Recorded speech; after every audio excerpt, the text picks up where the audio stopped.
आज 6 जुलाई 2023 है। देश में आम चुनाव अप्रैल में होने हैं, यानी अब महज 9 महीने का वक्त बचा है। सरकार के साथ साथ विपक्ष भी अपनी मजबूती का फॉर्मूला तलाश रहा है। इस देश के लोकतंत्र की बुनियाद ही तो ये है, एक मजबूत सरकार और मजबूत विपक्ष इसी पर टिकी है। और इसी मिसाल की जब भी बात होगी, एक नाम सबसे प्रमुखता से लिया जाएगा, श्यामा प्रसाद मुखर्जी का। आज उनकी जयंती भी है। श्यामा प्रसाद मुखर्जी ही वो नेता हैं जिन्होंने कश्मीर के मुद्दे पर देश के पहले प्रधानमंत्री पंडित जवाहरलाल नेहरू का विरोध किया। नेहरू मंत्रिमंडल में वो उद्योग और वाणिज्य मंत्री हुआ करते थे। उसे छोड़कर कश्मीर पर नेहरू नीति का जमकर उन्होंने विरोध किया। 11 मई 1953 वो कश्मीर में श्यामा प्रसाद मुखर्जी ही थे जिन्होंने जाने की ठानी। उस वक्त पता है आपको क्या था? कश्मीर में एंट्री पर देश के बाकी राज्यों के लोगों को परमिट लेना पड़ता था। श्यामा प्रसाद मुखर्जी ने इसका विरोध किया और कहा कि मैं अपने ही देश में जाने के लिए परमिट क्यों लूं? इसीलिए उन्होंने बगैर परमिट के ही कश्मीर में एंट्री ले ली। लेकिन तब जम्मू कश्मीर की शेख अब्दुल्ला सरकार ने उन्हें हिरासत में ले लिया, जिसके बाद रहस्यमय हालात में कश्मीर की ही जेल में उनका निधन हो गया। वो श्यामा प्रसाद मुखर्जी ही थे जिनका नारा था, एक देश में 2 प्रधान 2 विधान 2 निशान नहीं चलेगा। और बीजेपी ने 5 अगस्त 2019 को धारा 370 के अनुच्छेद 35A को हटाकर कश्मीर को पूरे तरीके से भारत से जोड़ दिया, पूर्ण तरीके से, और अपने उस नारे एक देश एक विधान को लागू कर दिया। इसीलिए आज द रूबिका लियाकत शो में बात विरोध की जरूरत और उसकी नीयत पर होना जरूरी है, फिर कह दूं तथ्यों के साथ और बेबाकी के साथ। इस वक्त कश्मीर में विरोध हो रहा है।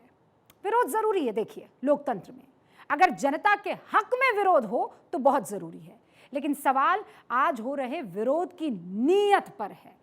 आपको पता है, जम्मू कश्मीर में धारा 370 हटने से पहले सालों तक कश्मीर में सिर्फ 11 परिवार ही ऐसे रहे जिनके पास पैसा और पावर रहा। आपको जानकर हैरानी होगी कि साल 2021 तक कश्मीर की आबादी 1 करोड़ 35 लाख के लगभग है, लेकिन यहाँ के संसाधनों पर, सरकारी नौकरियों पर, यहाँ की जमीनों पर, यहाँ की राजनीति पर यही कुछ चंद परिवारों का असर रहा। और वो चंद परिवार कौन थे? अब्दुल्ला परिवार, मुफ्ती परिवार और कुछ ऐसे जो लोकतांत्रिक राजनीति के विरोध में रहे, जैसे हुर्रियत के नेता। इन्हीं चंद परिवारों के इर्द गिर्द घाटी की सियासत घूमती रही। लेकिन धारा 370 हटने के बाद कश्मीर की आबो हवा कैसे बदल रही है, वो तस्वीर आपके सामने रखेंगे। वहां प्रधानमंत्री आवास योजना के अंतर्गत गरीबों को मकान मिल रहे हैं और इसमें इन रसूखदार परिवारों का कोई दखल नहीं रह गया है जो पहले हुआ करता था। ऐसे में इन रसूखदार परिवारों का परेशान होना लाजमी भी है। ये बयान सुन लीजिए और फिर हम आगे बढ़ेंगे। आपने हमारे लोगों से जो लोकल है उनसे लीज ले ली, होटल्स की, बाहर के लोगों को आप दे रहे हैं। गुलमर्ग हो, पहलगाम हो, यहाँ हो, जो यहाँ सैकड़ों सालों से जिनके पास लीज थी होटलियर्स के पास, उनको आप उससे दस्तबरदार कर रहे हैं, बाहर वालों को दे रहे हैं। अब आप हमारी जो बची कुची ज़मीन है, क्योंकि ज़मीन तो हमारे पास ज़्यादा है नहीं, जो बची कुची ज़मीन है उसको आप होमलेस के नाम पे, बेघरों के नाम पे बाहर के लोगों को देना चाहते हैं। महबूबा मुफ्ती जी का बयान इस वक्त आप सुन रहे थे। तो आज मैं महबूबा मुफ्ती और कश्मीर के सभी सियासतदान से बात करना चाहती हूँ। आप मुझे ये बताइए कि आपने किस आधार पर यह कहा कि जम्मू कश्मीर में बाहरी लोगों का कब्जा हो जाएगा? महबूबा जी, आप बहुत मंझी हुई सियासत की खिलाड़ी हैं। आपसे उम्मीद थी कि आप बगैर आंकड़ों की बात नहीं करेंगी, लेकिन ऐसा हुआ। इसीलिए आंकड़े आपके पेशे नज़र। 2019 में जम्मू कश्मीर से धारा 370 हटाई गई। उसके बाद क्या हुआ उस पर आप नज़र डाल लीजिए। साल 2020 में सिर्फ एक बाहरी, यानी गैर कश्मीर में से या कश्मीर से बाहर रहने वाला आदमी जम्मू कश्मीर में ज़मीन खरीदता है। साल 2021 में सिर्फ 57 लोगों ने नई ज़मीन खरीदी। साल 2022 में सिर्फ 127 बाहरी लोग, जो आप बाहरी कह रही है ना, बाहरी लोगों ने जम्मू कश्मीर में ज़मीन खरीदी। यानी 3 साल में कुल मिलाकर सिर्फ 185 बाहरी लोगों ने घाटी में जमीन ली। यानी महबूबा जी, आपके मुताबिक ये 185 लोग कश्मीर की डेमोग्राफी बदल देंगे? महबूबा जी, 185, आप कह रही हैं 10 लाख। 185 और 10 लाख में 9,99,815 अंकों का फर्क है। ये फर्क तो आप समझती ही होंगी। इतने अंतर के साथ अपनी बात रखना ये बताता है कि जनता के मुद्दों पर आपका होमवर्क कमजोर है, या फिर अपनी दलहित राजनीति के लिए होमवर्क आपका बहुत मजबूत है। हमने हमारे लोगों से जो लोकल है उनसे लीज ले ली होटल्स की, बाहर के लोगों को आप दे रहे हैं। गुलमर्ग हो, पहलगाम हो, यहाँ हो, जो यहाँ सैकड़ों सालों से जिनके पास लीज थी होटलियर्स के पास, उनको आप उससे दस्तबरदार कर रहे हैं, बाहर वालों को दे रहे हैं। अब आप हमारी जो बची कुची ज़मीन है, क्योंकि ज़मीन तो हमारे पास ज़्यादा है नहीं, जो बची कुची ज़मीन है उसको आप होमलेस के नाम। महबूबा मुफ्ती, आप जानती हैं कि आपने ये बयान दिया था जहां पर आप कह रहे थे कि 10 लाख जो हैं उनको यहाँ पर बसा लिया जाएगा जो कश्मीर से ताल्लुक़ रखते ही नहीं हैं। आम कश्मीरियों को क्यों आप ऐसा कहकर भड़का रही हैं? क्या हासिल होगा? आप जम्मू कश्मीर में केंद्र सरकार की तरफ से गरीबों को दिए जाने वाले घरों को लेकर सवाल पूछ रही हैं। प्रधानमंत्री आवास योजना के आवंटन में अगर कुछ गड़बड़ी है तो सवाल उठाइए, मैं पूरे जोर शोर से आपके सुर में सुर मिलाऊंगी। लेकिन आप कह रही हैं कि 10 लाख बाहरी लोगों को जम्मू कश्मीर में बसाकर डेमोग्राफी बदलने की कोशिश की जा रही है। कैसे? महबूबा जी, आपके सवालों पर सरकार की तरफ से बयान आया है, क्योंकि ये छोटा मोटा सवाल नहीं था। प्रधानमंत्री आवास योजना के पहले फेज में, और ये सरकार की तरफ से दिया गया बयान इस वक्त मैं पढ़ रही हूं, आवास योजना, प्रधानमंत्री आवास योजना के पहले फेज में 1,36,152 लोगों को सरकारी घर दिया गया। ये घर साल 2011 की जनगणना के मुताबिक उन लोगों को दिया गया है जिनके गरीब होने पर स्थानीय ग्राम सभाओं ने मुहर लगाई थी। यानी महबूबा मुफ्ती जी, आप जिन आंकड़ों को बाहरी लोगों से जोड़ रही है, असल में वो आंकड़े 2011 से 2016 के बीच के हैं। और 2011 से 2016 के बीच कश्मीर में, प्रदेश में नेशनल कॉन्फ्रेंस के उमर अब्दुल्ला, यानी आपके ही इस वक्त साथी, आपके पिता मरहूम मुफ्ती मोहम्मद सईद साहब, और फिर आप खुद, आप लोगों की सरकार थी। आप अपनी ही सरकारों के दौरान तैयार किए गए आंकड़ों पर संदेह कैसे कर सकती हैं? आपको पहले सरकार का ये बयान मैं बता देती हूं। प्रधानमंत्री आवास योजना में उन लोगों को ही घर बनाने के लिए पैसे मिलते हैं जिनके पास जमीन है, लेकिन जम्मू कश्मीर में 2,711 ऐसे मामले सामने आए जिसमें गरीबों के पास घर के लिए जमीन तक नहीं थी। सरकार ने ऐसे लोगों को 5 मराल जमीन देने की घोषणा की है, जबकि महबूबा मुफ्ती कह रही हैं कि 2 लाख लोगों को जमीन दी जा रही है। ये बिल्कुल गलत है।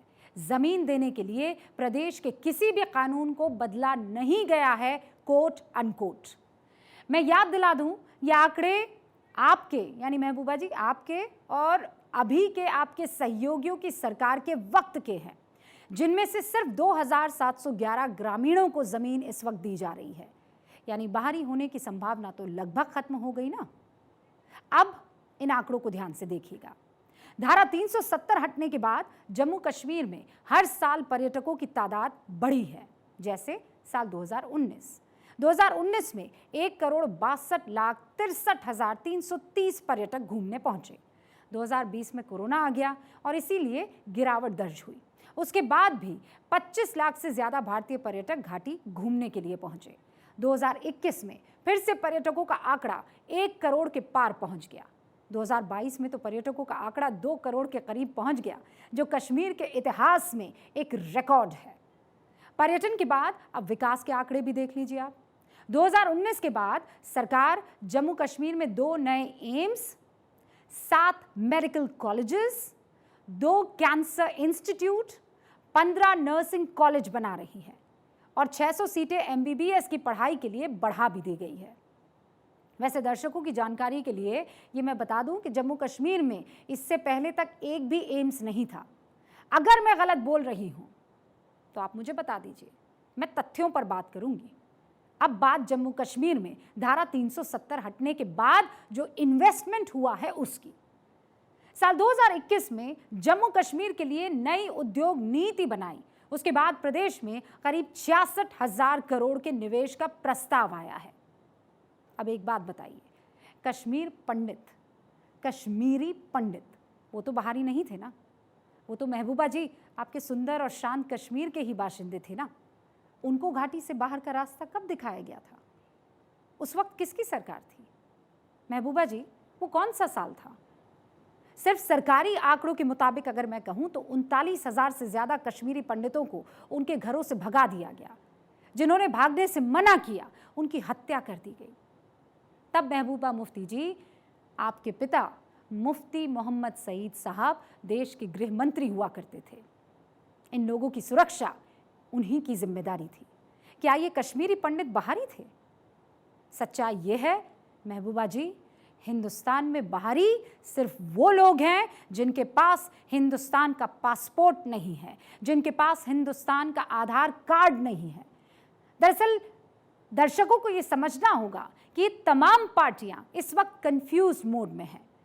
इनको समझ नहीं आ रहा है कि बदलाव के बयार के बीच अपने सियासी वजूद को कैसे बचा कर रखा जाए। मैं कंफ्यूजन की एक बानगी इस वक्त तमाम दर्शकों को दिखाना चाहती हूँ। कोई आसान बात नहीं है। 370 भी ऐसे हम इसको खत्म कर देंगे। 370 को खत्म करोगे तो जम्मू कश्मीर के साथ आपका रिश्ता खत्म हो जाएगा। खुदा के लिए आज अपने लिए, अपनी बका के लिए, अपनी इज्जत के लिए वोट डालिए और पीएचडी के जो अलायंस के कैंडिडेट हैं जहां जहां भी हैं उनको कामयाब कर लीजिए। ये दोनों बयान महबूबा मुफ्ती जी के हैं। धारा 370 हटने से पहले महबूबा जी आप घाटी के लोगों को इस बात पर भड़का रही थी कि अगर ऐसा हुआ तो घाटी में कोई भारत का झंडा नहीं उठाएगा। और जब आपने देखा कि धारा 370 हटने के बाद जम्मू कश्मीर में हालात अच्छे हो गए, पहली बार डीडीसी चुनाव हुआ, एकदम शांति से हुआ, तो आपने अपना स्टैंड बदलने में देर नहीं की। आपकी पार्टी ने भी बढ़ चढ़कर डीडीसी चुनावों में वोट मांगे।